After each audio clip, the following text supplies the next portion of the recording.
Peruano. La pregunta sigue vigente hasta el día de hoy. ¿En qué momento se jodió el Perú? Hace décadas que buscamos la respuesta y siempre terminamos echándole la culpa a quienes nos han gobernado. Es más fácil decir que nuestro Perú se hundió por la reforma agraria de Velasco, porque el arquitecto no le dio importancia al terrorismo, por culpa del primer gobierno de Alan y su tren cargado de inflación e inoperancia económica, por culpa del autogolpe, los Vladivideos y la corrupción en el gobierno Fujimori, por culpa de los whiskies y la hora cabana, por culpa de la mayoría de la clase política que gobernó y gobierna el Perú y que sigue viviendo en el escándalo y en la corrupción. Pero por más que querramos deslindar nuestra responsabilidad por la crisis social que asfixia al Perú, compartimos demasiados hábitos que nos hacen muy parecidos a quienes culpamos y criticamos, porque aún creemos que la criollada se tiene que celebrar como si fuera parte del orgullo nacional. Somos vivos y por eso compramos facturas para pagar menos impuestos. Ganamos los trabajos no por nuestro esfuerzo o talento, sino gracias a una pequeña coimisión. Nos colamos en la fila para que nos atiendan primero, aceleramos en ámbar y nos pasamos la luz roja, porque así llegamos más rápido. Somos tan vivos que si no encontramos estacionamiento, nos ponemos en el espacio azul reservado para las personas con discapacidad. Robamos la señal de cable, robamos electricidad y no nos consideramos ladrones. Reclamamos que haya justicia y se acabe la corrupción, pero le pagamos 5 soles a un policía para que no nos ponga papeleta o al juez para que abogue por nuestra causa. Jamás le damos el pase a un transeúnte en el cruce peatonal porque en el Perú, si no eres vivo, no eres nadie.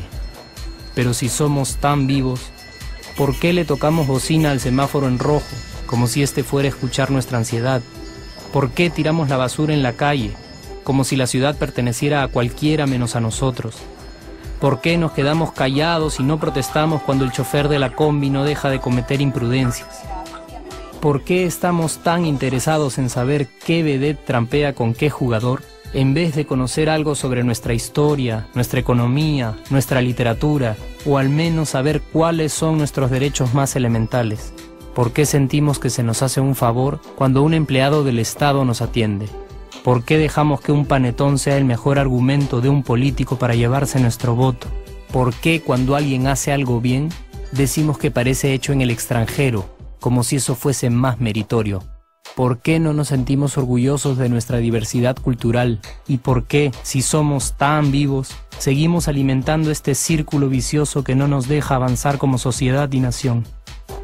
Es cierto que nuestros niveles educativos dan pena, y si queremos llegar a ser un país con posibilidades de desarrollo, se tiene que invertir en escuelas y capacitar a los maestros.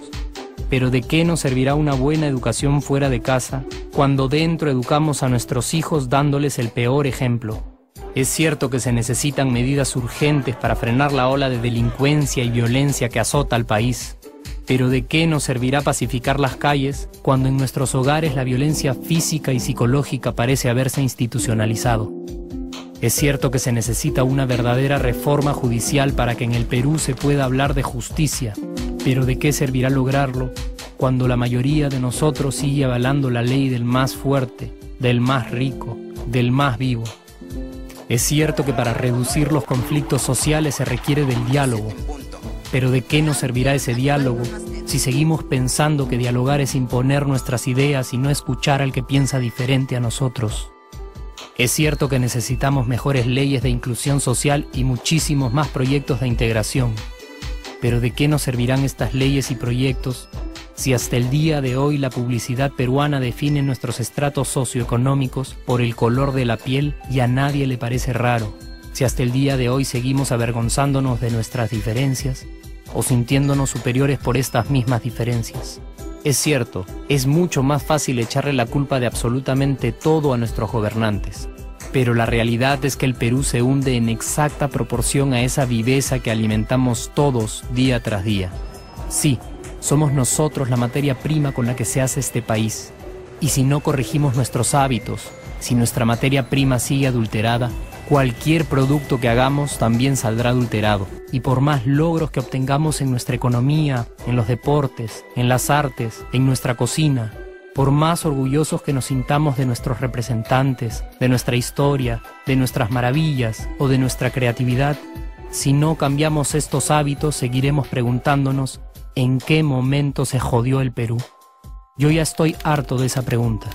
Estoy harto de ver cómo un país con tantas posibilidades y oportunidades, con tantas riquezas naturales y con tanta historia, tenga que seguir viviendo en el subdesarrollo solo porque no nos creemos capaces de vivir de otra manera. Estoy harto de que las desgracias de nuestros vecinos sean nuestro mejor consuelo. Harto de que el sí se puede sea solo una frasecita hecha para un partido de fútbol y que no podamos aplicarla en nuestra vida. Aunque te cueste creerlo, sí podemos.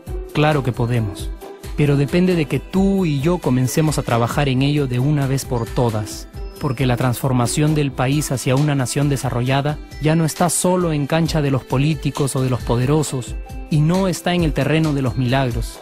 La transformación del Perú está en la capacidad que tengamos de hacernos responsables de nuestros actos y de rebelarnos contra nuestra viveza. La transformación del Perú está en ti y está en mí. Está en todas nuestras organizaciones y en la posibilidad de trabajar juntos con verdadera responsabilidad social. ¿Qué pasaría si cambiamos la pregunta? Si por ejemplo ahora te pregunto, ¿en qué momento se arregló el Perú? ¿Qué me dirías? Aunque te parezca una pregunta demasiado ingenua, tenemos que creer en ella y la respuesta está en nuestras manos. Responsabilidad social todos.